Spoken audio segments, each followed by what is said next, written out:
peut-être amuñu liggéey te am compétence jox leen formation bi war pour peut-être les réinsérer en entreprise par rapport au nombreux licenciements est-ce que loolu jotul ñu toog càmbar ko wàllum xëy ndaw ñi ak wàllu koom-koomu réew mi.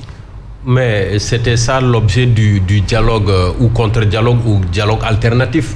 Parce que ñun ñëpp déggoo woon nañ fi ne y a des voix qui se sont élevées y compris nos propres voix pour wax ne lii ñuy waxtaane ca jam ñaajo am na leneen lu ko gën a jàmp c'est vrai que la politique c'est important parce qu'il faut redéfinir les règles politiques les règles d'organisation et de gestion des élections oui mais il y a pas encore d'urgence amul urgence bi du moment mooy koom-koomu réew mi bekkoor bi nga xam ne moom moo nekk ci réew mi parce que les gens souffrent ñu ngi souffrir ci biir kër yi ñu ngi souffrir ci bérébu liggéeyukaay yi ñu ngi souffrir un peu partout dans la société parce que ñii dañoo ñëw rek ñu commencer licencier ay nit sur des considérations à la limite politiques après ñu maquiller ko du genre oui pour des raisons économiques mais yaa ngi licencier à côté mais pourtant yaa ngi recruter wàññi woo train de vie de l'État wàññi woo dépense su état bi ay yeneen ak yeneen le dernier voyage xaw ma jet privé bi je ne sais pas état bu Sénégal moo ko supporté ou pas mais ça pose problème ci société boo xam ne ñenn ñi bu ñu ndekkee seen añ wóoragul wala bu ñu añee seen reer dañ koy débrouiller ndekki bi moom ku nekk sa bopp boo amul doo ndekki ak yeneen woyofal bi taxaw facture ndox taxaw njàngum xale yi taxaw njàngum xale yi sax peut-être du ñëppay fay école mais feebar war a mën a faju dañoo dem ba ragal sax feebar parce que boo feebaree xamoo ndax di nga am lu lay yóbbu hôpital ou pas loolu yëpp ay détails la yoo xam ne bu ñu toogoon waxtaane ko dinañu mën a gis mais li ko waral à mon avis mooy peut-être manque de vision parce que nous on a quand même un système boo xam ne moom lañ fi fekk il y a des gens chevronnés yoo xam ne ñu ngi ci direction yi ñu ngi ci ministères yi des cadres des techniciens yoo xam ne ñoom ñoo liggéey mais quand tu es sous la coupole d'un chef entre guillemets politique mais foofu la mbir mi nekkee problème Thierno mi ngi évoquer un peu les nominations oui c'est par décret parce que yu bëri Diomaye koy nommé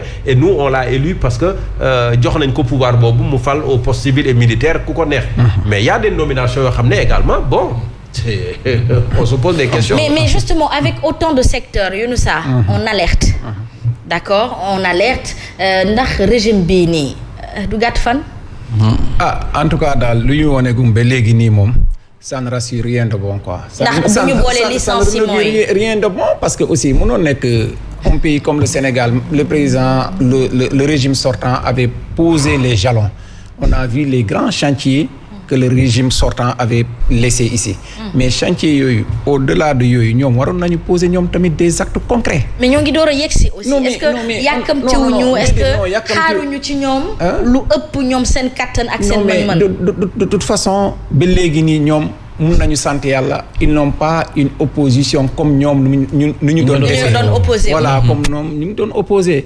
opposition am na fii mais c'est des opposants responsables républicains ñu ngi toog ñoom sax waxuñu ñun li ñuy wax nii yëpp c'est eux ils sont ñoom seen kaddu voilà dañ leen di fàttali rek ñoom seen kaddu démb moo nekk seen opposant aujourd'hui jusqu'à présent 14 mois après leur arrivée au pouvoir mais Asma réew mi nag pour mu bouger il faut que ñoom ñu poser des actes forts il nous faut comme Thierno l'a dit des projets structurants des projets yoo xam ne à long terme comme le président Macky Sall le faisait autoroute à péage bi Dakar bi Saint-Louis ñoom nañu poser yeneen kii yoo xam ne des actes yoo xam ne mun nañu susciter l'espoir ñi ñu jël les jeunes et puis BTP bi nañu free affaire bi nañu bàyyi affaire bi gars yi dem ci chantier yi di liggéey boo demee pont Kër Massar donte ça on est à la veille de la Tabaski wala ci jour Tabaski mais tu vas trouver là-bas des jeunes yoo xam ne ñu ngi yor seen pic seen pelle di xaar koo xam ne da leen di wax kañ dem ñu ma jox la fi du travail et il reste là-bas toute la journée semaine bi da ngay gis ku ñëw du lundi au dimanche du am ku koy yóbbu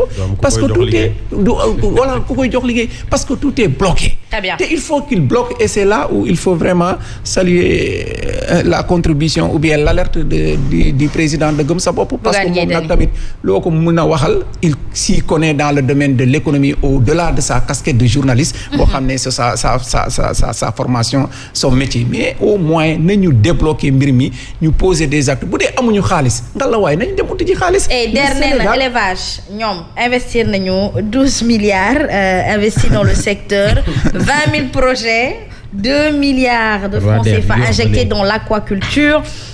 Plus de 10% des financements globaux sur toute la chaîne de valeur, embouche, lait, volaille, transformation pour 500 porteurs de projets à travers le pays. Ramatoulaye Diaw moom dafa nekk DER moom moo ñu yónnee information pour parler de la source. Voilà, donc pour répondre justement. Mais le problème n'est pas les financements, les problèmes c'est les bénéficiaires. Bénéficiaires yi da nga leen war a mën a dimbali ba ñu jëm jëndi xarulee nga leen di lebal.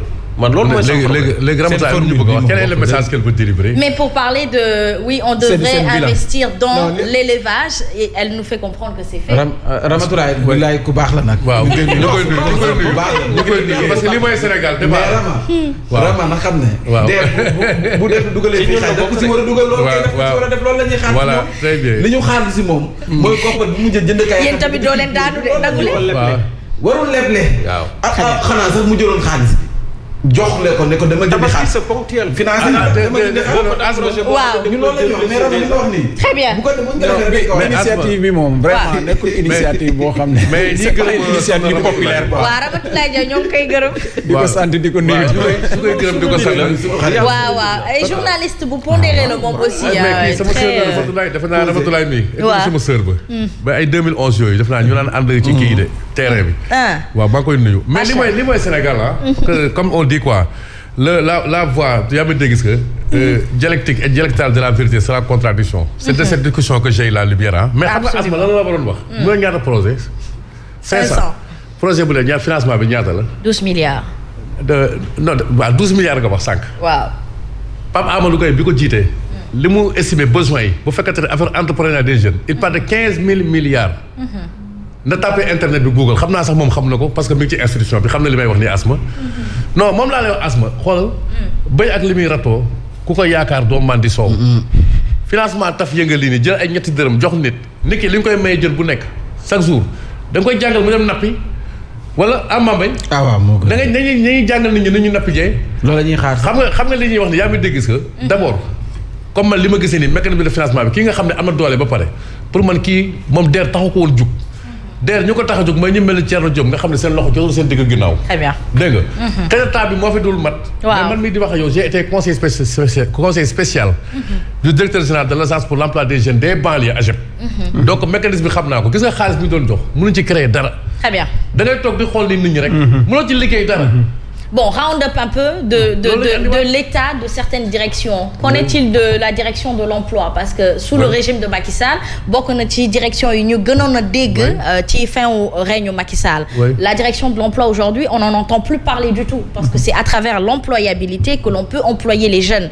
Est-ce que moom tamit mi ngi liggéey gisoon nañu l'ancien directeur dafa doon am ay convention ak yenn entreprise ci biir Sénégal pour ñuy mën a am ay employés yi nga xamante ni ñoom ñoo leen di recruter jox leen ñooñu participer à contribuer aussi ci salaire yooyu la tout en les formant. Qu'en est-il aujourd'hui de la direction de l'emploi? Mais la direction de l'emploi dëkkatoo ñu koy wax sax léegi non parce que à partir mais il y a un directeur de l'emploi donc pourquoi il y a quelqu'un au poste alors qu'il ne travaille pas? Mais c'est à l'image des autres hein. waaw moom laa lay wax le directeur là ou bien la direction là c'est à l'image. C'est pas parce qu'on l'entend pas qu'il ne travaille pas. voilà ñu ngi liggéey moom.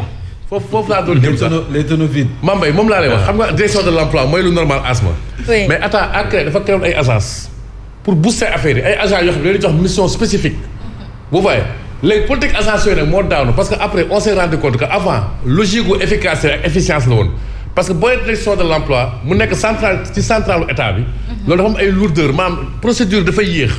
moo tax ñu andi yenn agence xam nga pour booster ko li andi APEX rek moo andi genre structure yi mais malheureusement Asma moom laa la wax finalement dootul logique d'efficacité et d'efficience mais logique de clan la ay résultats politiques ngay xaar si ñoom ba leen nommé Asma Khadija mooy comme tey ki nga nommé FONGIP Asma Khadija mënoo xaar si moom lu dul ay résultats politiques mënul nekk lu dul récompense politique mooy tey ki nga nommé ADPME mënoo xaar si moom ay résultats lu dul ay résultats politiques Asma Khadija te bu ñu faloo ba tey ay politique rek la ñuy def ñoom il se développe dans ce pays un état pastéfien fii ku amul ku bokkul Pastef dafa mel ni amoo droit am liggéey mais du man maa ko wax un ministre moom moo ko wax ne bu CV ñëwee ci man damay xool na ci parti bi la bokk ba pare ministre de la santé en l'occurrence moom moo ko wax moo tax ma ne yaa may dégg sa affaire yi ay taf yëngal la bu ñu bëggee créer emploi xam nga emploi lu koy créer il faut un secteur primaire fort agriculture élevage et c'est avec 12 milliards qu'on va développer l'élevage sénégalais Asma Khadija vous croyez 12 milliards yi mu wax nii quelles sont les donations budgétaires allouées à notre élevage na ko nañ ko wax mais c'est minime très bien amul doxul dara suñu éleveurs yi boo demee dëkk yu mel ni Uruguay wala Argentine nga xam ne ñooñu dëgg-dëgg dañuy xeex pour élevage xam nga lan mooy seen ratio. bopp nit bu nekk day am 4 nutati fu nga compter benn nit di nga compter 4 ay xar ak nag. waaw maanaam que se comprendre dañu koy xaymaa quoi ñooñu dëgg-dëgg dañoo investir ci élevage et qu'est-ce qui nous empêche d'investir ñun réellement dans l'élevage. ñun am nañ suuf su doy. mais mbay mi mun na war a dox. bien sûr ñun am nañ ndox mu doy mais am nañ sax jant bu dox tey. avec irrigation bi nii boo jëlee